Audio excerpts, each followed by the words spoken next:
Okay, we're talking about our gift of attraction.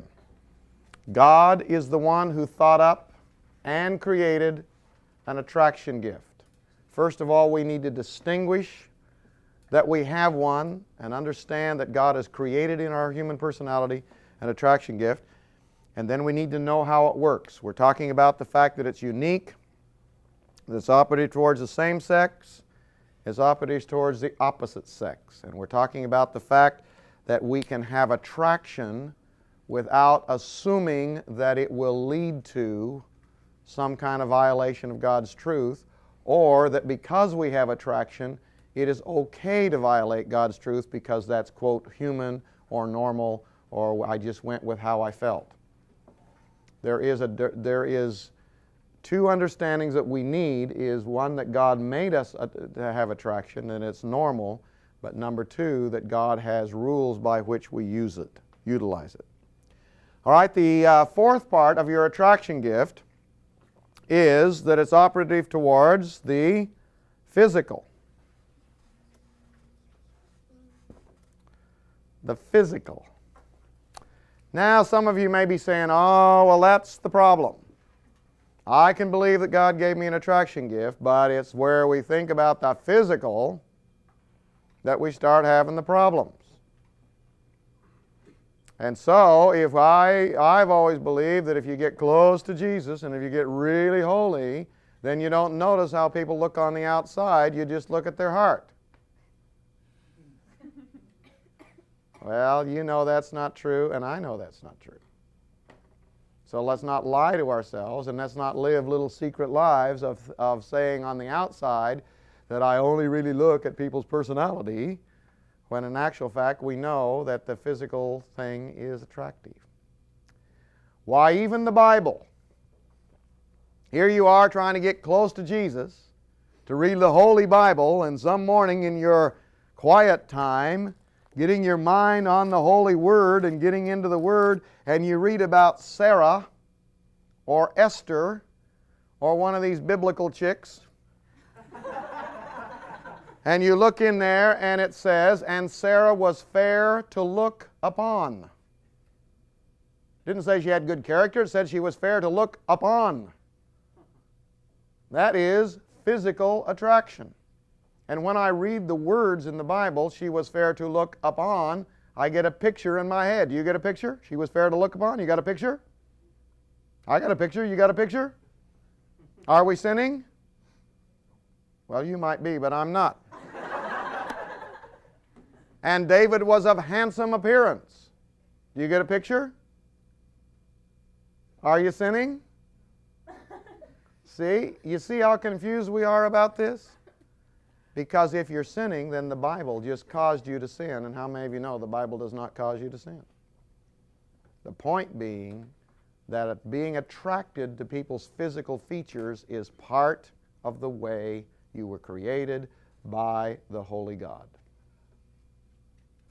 Now, some of you are sitting here saying, what is this guy teaching us? Is he saying that lust is okay?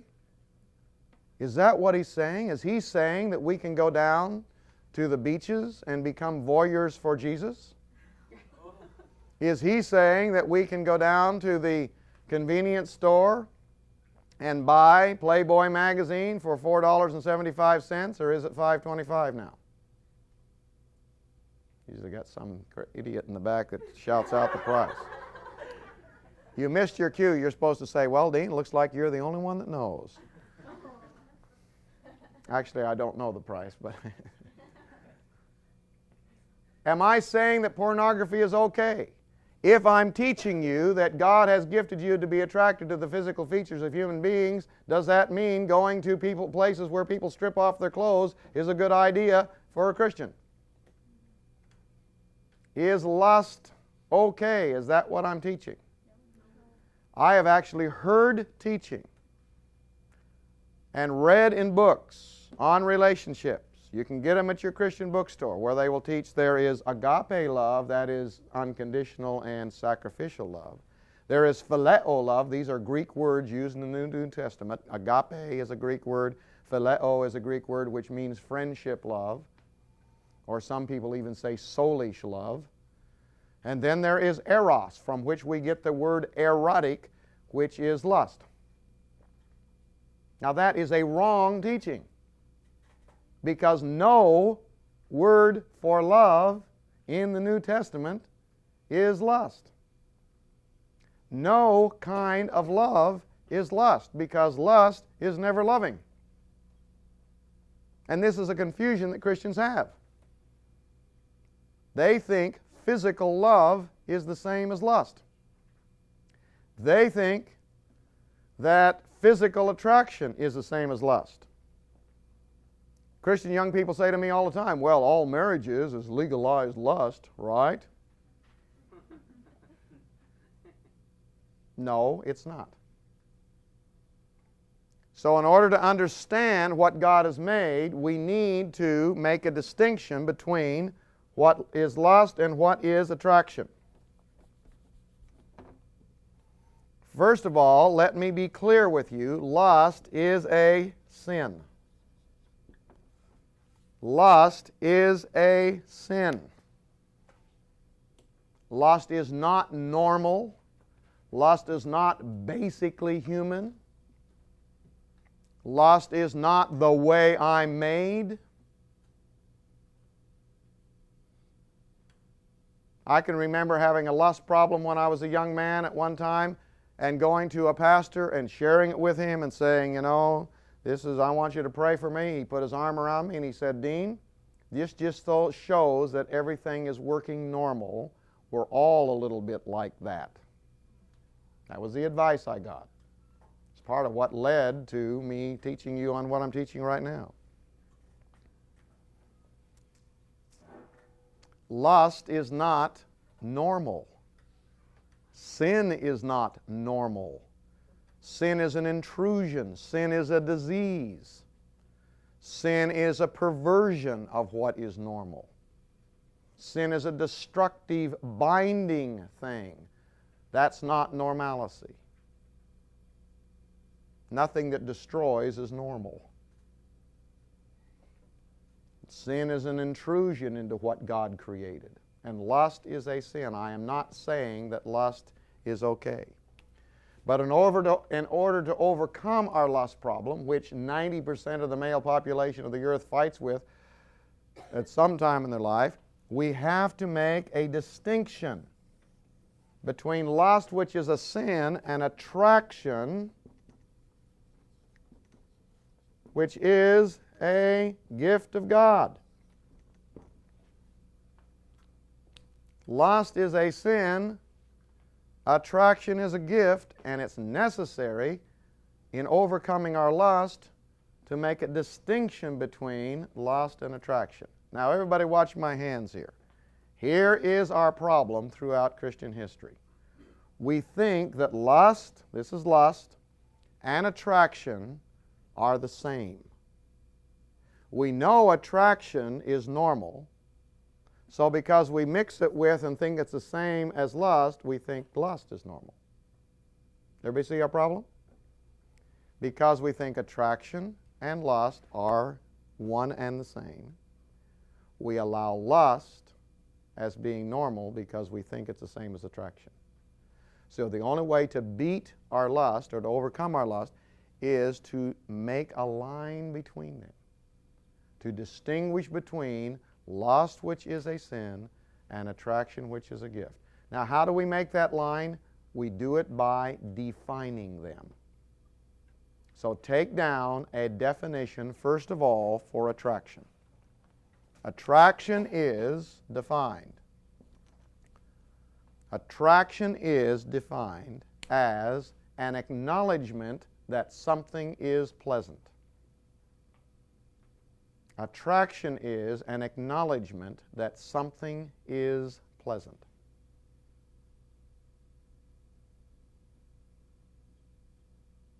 And you will never be other than this as a human animal. Oh, that is a great sunset. Wow, I love this music. I enjoyed lunch today. It was so good. I can't wait to eat what I'm smelling coming out of the kitchen. Attraction is an acknowledgement that something is pleasant. She is beautiful. He is handsome. This is an acknowledgement. I often say to my wife while watching television or something, wow, she is a beautiful woman, to my unique idea of what beauty is. My wife doesn't sit there and say, oh, do you think so? And get all bent out of shape, because she understands this is the way we're gifted, to acknowledge that something is pleasant. She may say to me, that guy's really good looking, isn't he? That's not some kind of that is not some kind of a negative directed towards me. That's simply an acknowledgement. This is the way we are built. But lust is a selfish choice, a selfish allowance. Lust is a selfish allowance. In other words, you're allowing your emotions, allowing your mind, allowing your eyes to be selfish now. Lust is a selfish allowance to want. A selfish choice to want, to need, to have to have. A selfish choice to want, to need, to have, to focus on. A selfish choice to want, to need, to have, to focus on, to use, and to gratify. A selfish choice or a selfish allowance, because sometimes it doesn't seem like a choice. A selfish choice or a selfish allowance to want, to need, to have, to focus on, to use, and to gratify. When I gratify my inner being and satisfy my inner longing, I am gratifying myself with my neighbor. I am now not loving her, I am using her, like someone would use a Kleenex tissue. And that is never a loving thing. Why do women say, I feel like an object? Very clearly, because at that moment of time, they are an object in the eyes of that beholder.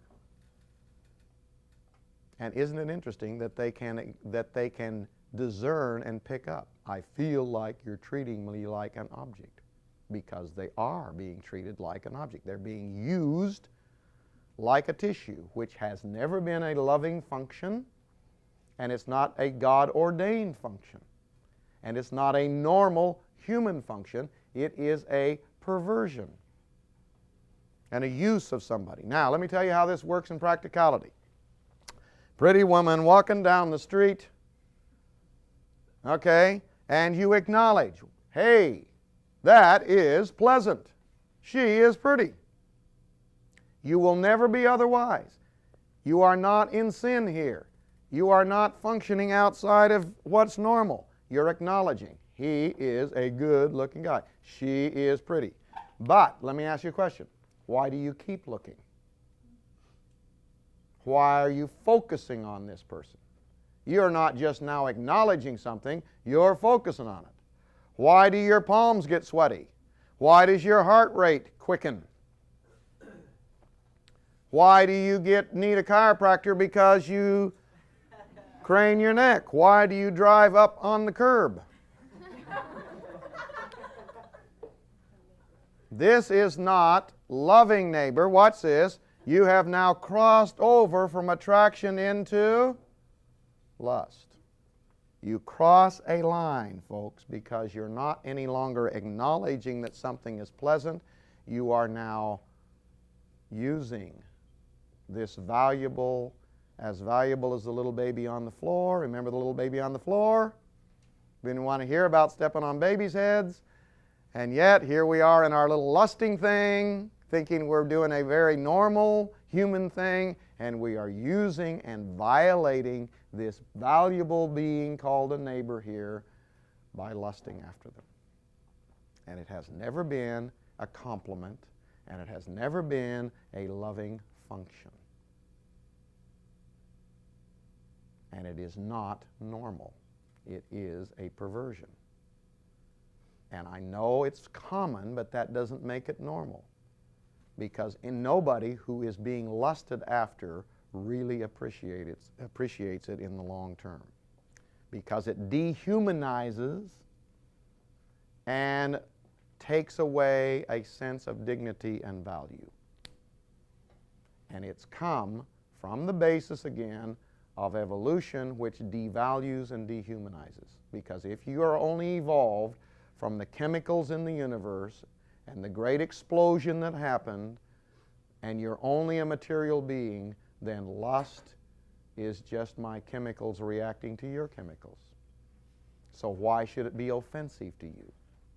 And why should it bother you if I want to sexually, what are we calling it today? Sexual harassment. How do atheists and evolutionists consider there's anything like sexual harassment? Do cows feel like they're being sexually harassed by bulls? So how can you go to college and teach that we're evolved and we're just high-class animals and then go back to the office and blame somebody for sexual harassment? Sexual harassment is actual and is a dehumanizing and de-dignifying thing because humans are not just animals. They have a value and a dignity and a delicacy that needs to be loved and cared for rather than used and wanted. So isn't it interesting how truth always catches up with us? Lust is a selfish use of someone else, and it is not normal.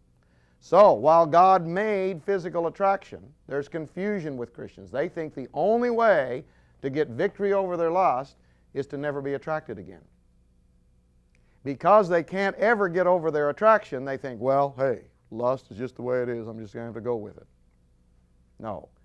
You can get rid of your lust if you understand attraction is a great gift and allow it to be there. Everybody see it? Lust is a sin, attraction is a gift. All right, let's go on with how God made your attraction ability. The next area is that He has gifted you towards the non-physical. The non-physical. In other words, you're not only attracted to the house, you're attracted to the person who lives in the house. You're not just attracted to the carcass, you're attracted to the person who lives in the carcass. Now, what do I mean by non-physical? Whatever is missing when the body's laying in the coffin. You don't say that's Joe, you say that's Joe's body. Where do you want the body? Did we get the body out yet? Everybody thinks in terms that Joe is gone. Joe is not here, that's just his body. What are we going to do with the body? Where do we bury the body? Where do we... See? Now, whatever's missing when the body is lying there, that's what I mean by letter E.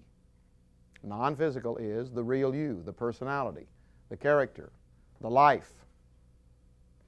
And you may have noticed that you are gifted by God to be attracted to humans who live in the house. There are not a lot of us in this room who really like dead bodies. So what does that indicate? That indicates that my attraction as created by God is operative towards the person who lives in the house. Now, here we have another problem in our society.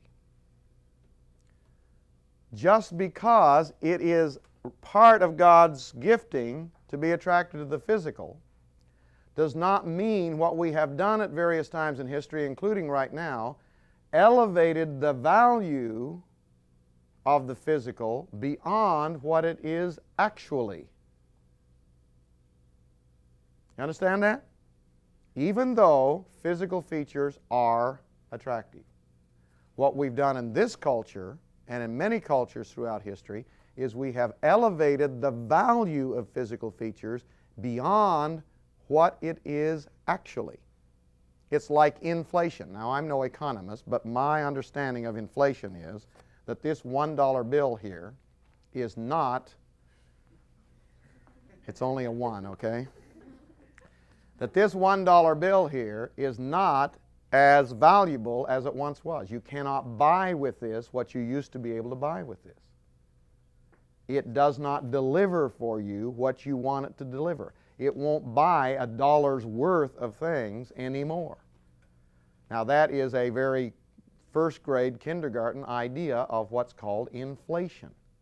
And what we have done in our society is we've inflated the value of physical features beyond what they can deliver.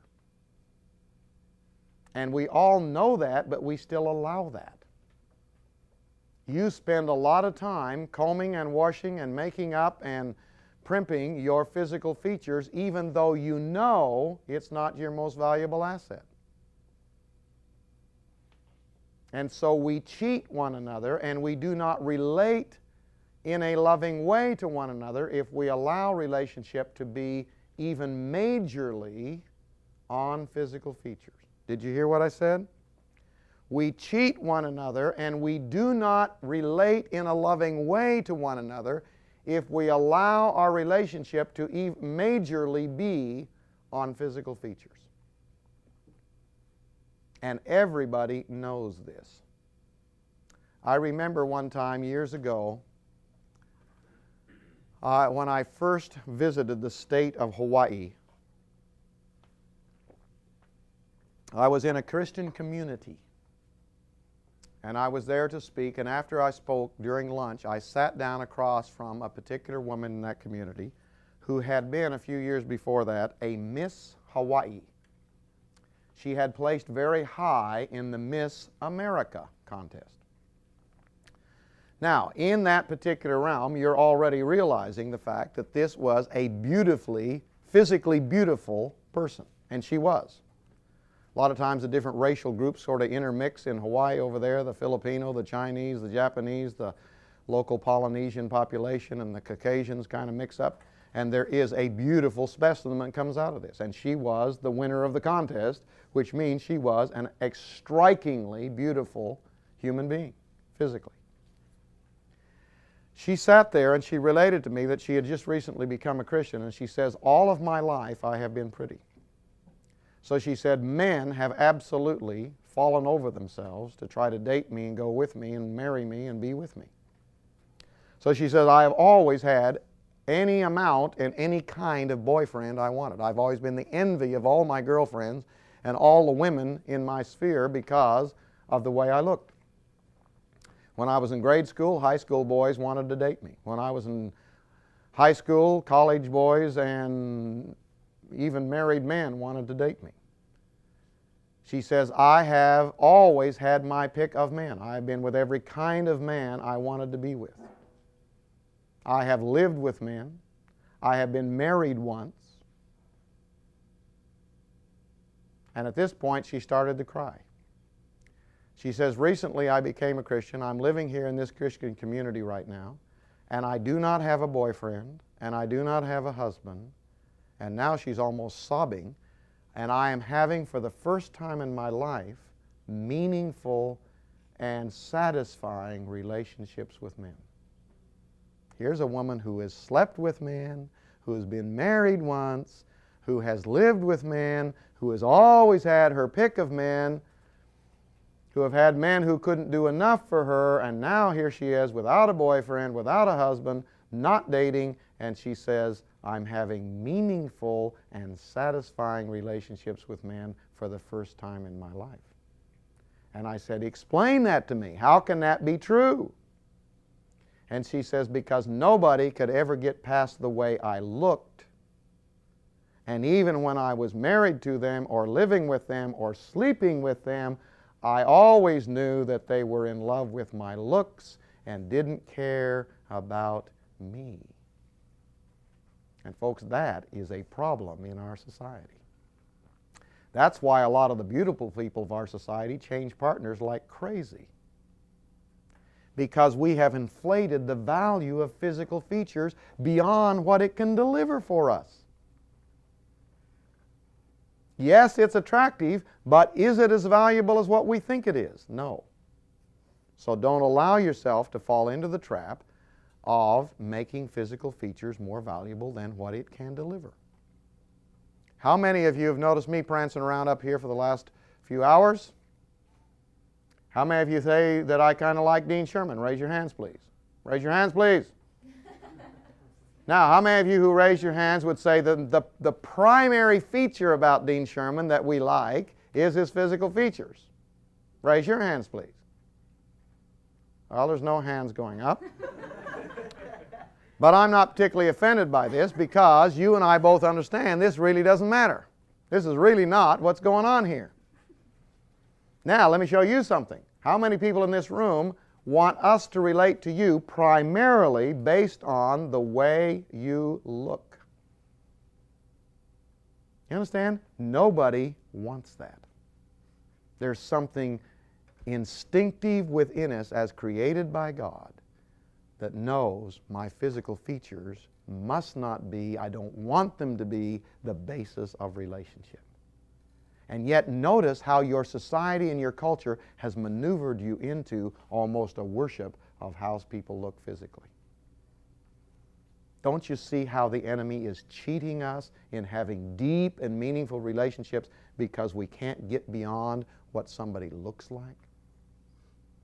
That's one of the reasons for lust. You're out there on the beach, you're looking at somebody in scantily clothed swimwear, and you are all of a sudden having a tough time not lusting. Why? Because you haven't met the person who lives in the house. The only relationship you got with this individual is your eyes. So you know what I do? I don't fight the lust. I don't say, well, I can't ever go there. I simply begin to meditate on who lives inside that house. Who is this individual? Who is this human being? I wonder if they're lonely. I wonder if they hurt. I wonder if they're confused. I wonder where they're going to spend eternity. They are valuable and delicate. And I begin to start caring for the person who lives inside the house, and that helps me at least get past having a relationship only with the house, because that's dehumanizing and that is cheating the person, and they actually will resent me if I only relate to them according to how they look. So we need to promote and love and care about and enhance and get into, in an interrelated way, the person who lives in the carcass, not just relate to the carcass. We all want that. We all know that's true. Do not inflate the value of physical features. Now, the next part of our attraction gift is what we call romantic attraction. And then, of course, the last part would be non-romantic.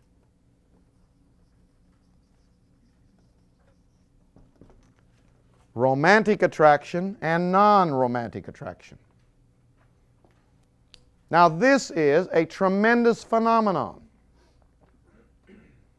Many of us have never sat down and thanked God for the fact that He has designed the machinery within the human personality so that we can be attracted romantically and we can be attracted non-romantically. This is an amazing thing.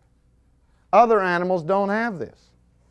What they have is an instinct that just draws them to some other animal during a particular cycle sexually, and then there's no particular attraction at all. So it's a sexual attraction, not a romantic attraction. I'm not calling this is not sexual, this is romantic. This is being in love, as opposed to you're like a friend. And I want you to sit and calculate the fact that God has designed romantic attraction.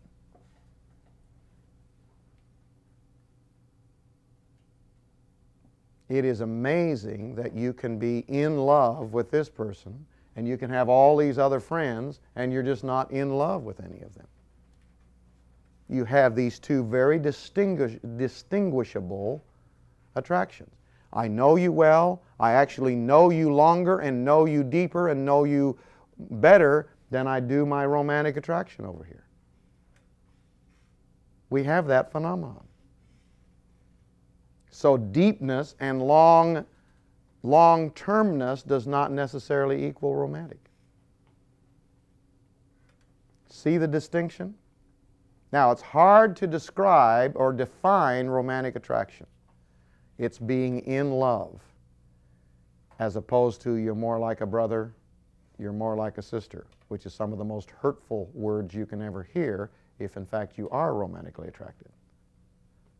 Well, actually, it's not like that with us. You're more like a sister to me. Ugh. Now, if you're hurt when somebody says that, guess what you got? Romantic attraction. Isn't that interesting? Distinguish it. Probably the best definition I ever heard is when my wife and I had a foster daughter living with us. This is before we had our own teenagers. And she was a teenage girl, and she was talking on the phone one day to one of her girlfriends about a particular young man. And she said, I overheard her say, "Oh no, I don't like him like that. It's not like that with us." And I thought, there it is. There's a definition for romantic attraction. Romantic attraction is liking somebody like that. If you got a better one, please help me out. But it's important that you distinguish that God has designed you to like people, to like all kinds of people, to really like people, to really want to spend time with them, to really be attracted to them, but you don't like them like that. But there are other people, maybe who you don't even know as well, who you like that.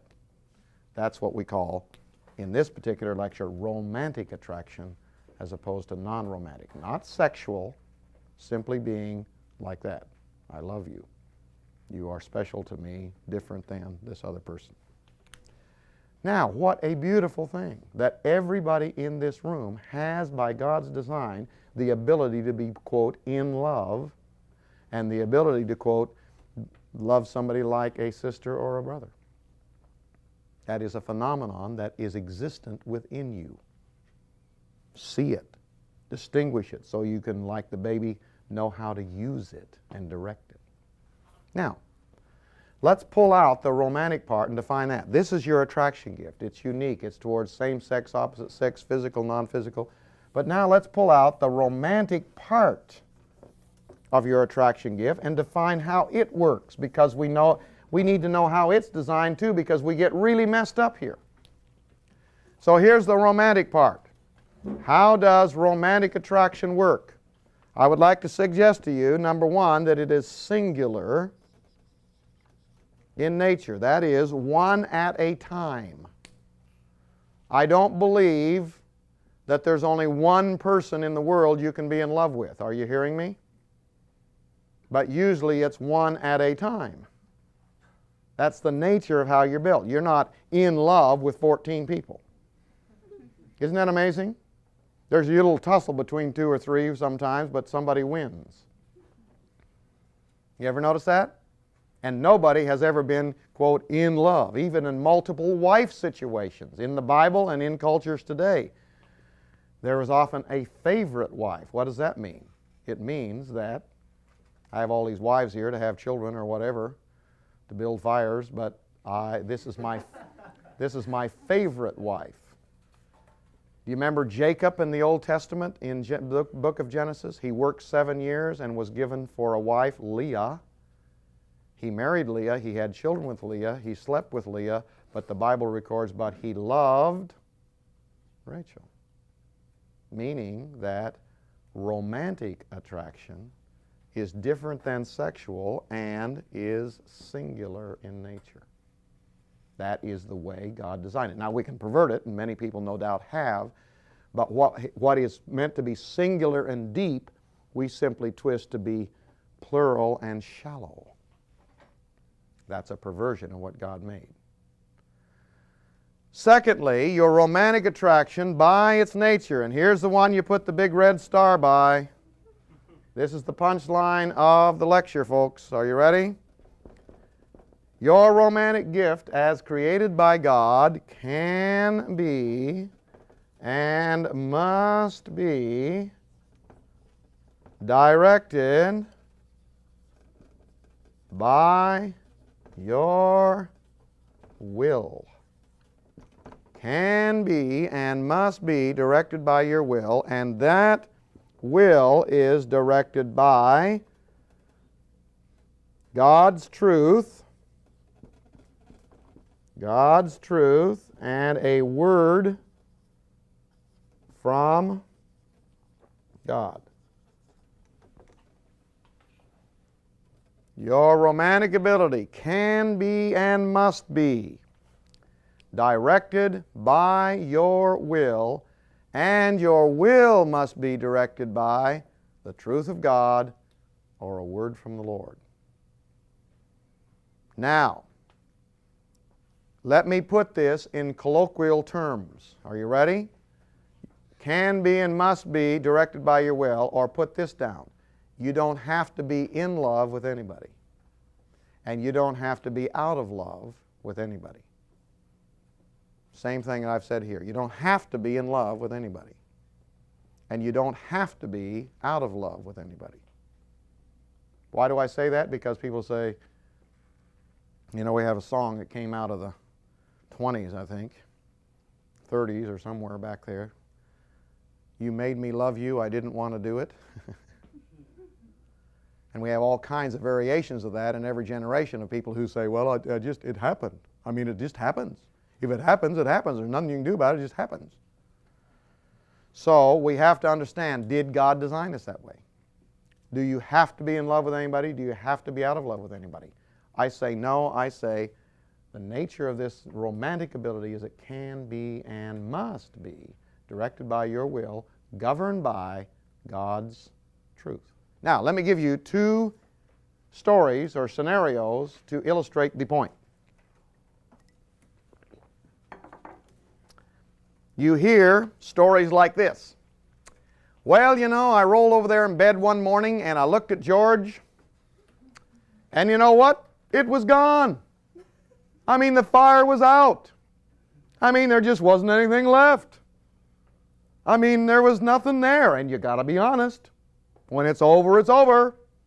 You got to be honest with what's, if it's not there, it's not there, and you can't make it happen. I mean, you just got to be, you can't just stay together because of the kids or something. You got to live in honesty and self-actualize and be your own person and be honest to yourself.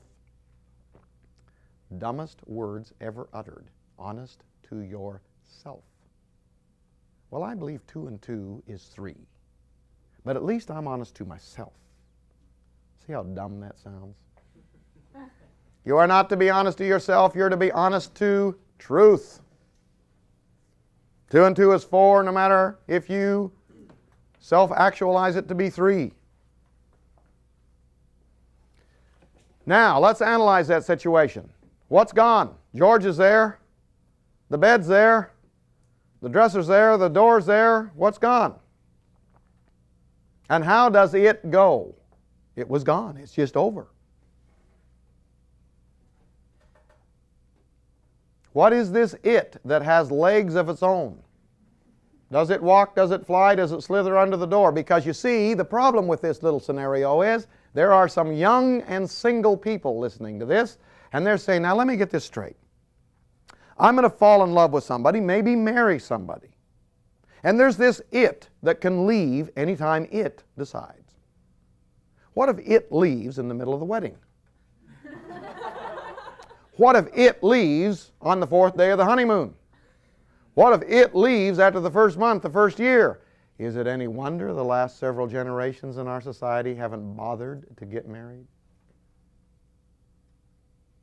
They even try to tell us and make movies about the fact that marriage can ruin a good relationship because they believe there's an it that can just go anytime it wants to go. Now I want to tell you something. If God made you that way, you can take Him to court. God is a rip-off if that's the way He designed you. Well, I'm here to declare to you that God is not a ripoff, and that God did not make you that way. God is a very wise, a very loving designer. If we're evolved, then there's this it that may just take off any time, and there's nothing you can do about it. But if we were made by a very intelligent and very loving and caring God, then He did not design the machinery in this way. Therefore, we have confidence to say, God thought it up and created it, therefore you can and you must direct it by your will, which means you don't have to be out of love with anybody and you don't have to be in love with anybody. Isn't God good? Scenario number 2. It could be the woman, but it's the man in this case. Don't think I'm sexist. I'm simply the man, and I'm using it from that angle.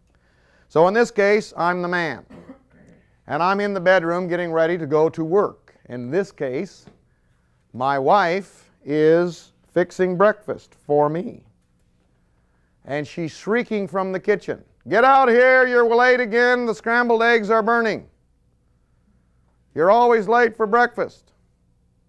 So you go into the kitchen to eat your breakfast, and your wife turns around and says, "Why are you wearing that suit? I told you not to buy that suit. It makes you look anemic. And look at this kitchen. There's garbage all over this kitchen because you never took out the garbage all weekend because you sat there and watched television and watched football. I hate football. I wish it had never been invented." You sit there scoffing down your burnt scrambled eggs, looking at this wife who's got her torn housecoat on, who's had rollers in her hair, 4 of which have fallen out during the night, and she doesn't have any makeup on yet because she's trying to get you breakfast and get you off to work.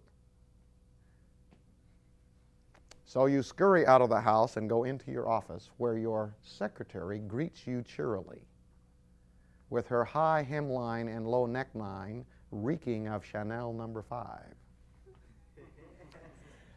She looks up at you and smiles and greets you cheerily because, of course, you pay her salary. And she says, "Good morning, Mr. Jones. Did you have a nice time this weekend?" He said, "Well, no, not so good." "Did you have a nice time, dear?" "Oh, yes. As a matter of fact, I went to the football game." "You like football?" "Yeah, wasn't that great how he got both feet down before he went out of bounds?" "You know about both feet. Maybe we could discuss this at lunch today." And one thing leads to another. You find you have things in common. You find she laughs at your stupid jokes that your wife has heard 1,000,000 times and says they're silly. And one thing leads to another, and all at once somebody said, "I'm in love with my secretary. Oh no, this shouldn't happen. Oh, I'm in love with my boss and he's a married man. Oh no, what am I going to do? It just happened. I don't know how it happened, but it happened."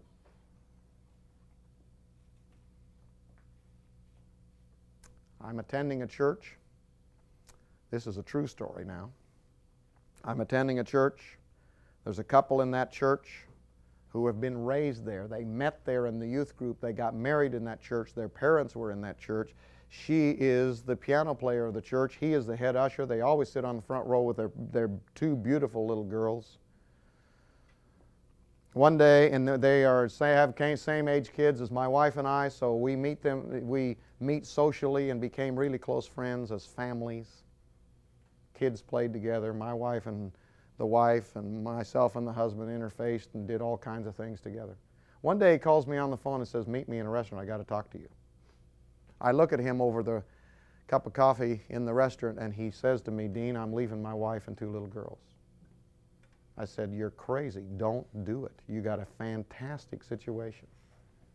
He said, "Oh, you don't understand. I'm in love with another woman." Notice my answer. I said to my friend, "Don't be in love with another woman." He said, "You don't understand. I'm in love. It has happened." I said, "Don't be in love with her." He never heard anybody talk like that. Because even as Christians, we still believe in an evolutionary process. It happens. Nothing you can do about it. And if it happens, it happens. I wonder how you'd explain that to his two little girls. Well, you see, dear, it happens. God made this machinery, but you see, sometimes your daddy just falls in love with another woman. I don't think they'll buy it, folks. And I want to tell you, if God made you that way, you can sue Him. But you can't sue God, you know why? Because He didn't make you that way. You don't have to be in love with anybody, and you don't have to be out of love with anybody. Why? Because the way you are designed by God is you can and you must direct romantic attraction by your choice. Which means what? Which means if I keep committed, feelings tend to return. And if feelings don't return, it's because I've withdrawn my commitment, although it be very subtle. If you keep committed, feelings tend to return. Let me illustrate. Suppose tomorrow morning I get up and I feel unsaved. And I say, I went to bed saved. But you know what? It's gone. It's over. I mean, the fire's out. I just don't have it for God today. I don't feel one bit of love towards God, and I don't feel any love from God. I must not be a Christian. Am I a Christian? Hello? Yes. It's got nothing to do with how I feel. It has something to do with the fact that God committed Himself to me in a death on the cross by His Son, and that I have committed myself to that, and it does not matter how I feel on a Tuesday morning, I am still saved. And listen, what I have found in my Christianity, if I keep committed, then my feelings tend to return. Now I say tend to return because sometimes emotionally we're messed up and we need to be healed, and so we can't go on feelings, but in relationship, folks, romantic relationship, if you keep committed with your will, feelings tend to return. Now, your will then is directed by the truth of God. How many of you remember me saying earlier, I like men? Remember that? I remember that because your eyes got really big. And then I said, am I homosexual? No. Am I in danger of becoming one? Doesn't have to happen. Why? Listen. Because God's truth says my romantic ability can never be directed towards somebody of my same sex. So I don't have to be in love with somebody of my same sex, no matter how close, no matter how deep, no matter how many things in common. I love men. They are my dear, deep, affectionate friends. But it doesn't ever have to be romantic or sexual because God's truth won't allow it. So you know what? I don't have to allow it. I didn't say homosexuals aren't in love. They are in love. I just said they didn't have to be. Okay, you heard me say I like women. I have dear, deep, long-standing, affectionate friends with women. Then I said, am I an adulterer? No. I said, am I in danger of becoming one? And I said, it doesn't have to happen. Is this just an arrogant boast, or is it an understanding on the way God has designed things? No matter how close I get to a female, because I'm a married man, I am not allowed for that to become romantic. Not just sexual. I don't allow it to be sexual either, but I don't allow it to become romantic. In other words, I don't have to be in love. Are people really in love with somebody else's wife or husband? Or are married people really in love with single people that are not their wife and husband? Yes, I'm not saying they're not in love. I'm just saying they didn't have to let it happen. We need to understand that God has made the apparatus in a way that His truth has said, don't let this happen, therefore we can and we must not let it happen. I don't have to be in love with somebody of my same sex. I don't have to be in love with somebody of the opposite sex that's not my wife or husband. Everybody in this room are attracted to children. You like children? Everybody in this room has children, likes children. You're attracted to children. Is that right? Oh, look at the little child. Oh, look at isn't he cute? Isn't she cute? Now, let me use a word in English to describe that. You all have tendencies towards children. But if I was to suggest to you that you have sex with one of those people that you're attracted to, called children, you'd say gross, ridiculous, hideous. Why? Because it doesn't enter your mind that your attraction or your tendency towards should culminate in anything romantic or sexual, because that's not allowed in God's truth. You say, well, I'm a single person then. Anything goes, right? No. God still, even with two single people, needs to direct you and say, yeah, this is a good idea, or this is a compatible situation, or this is the highest and the best thing for you. Not just let yourself be in love with any single person.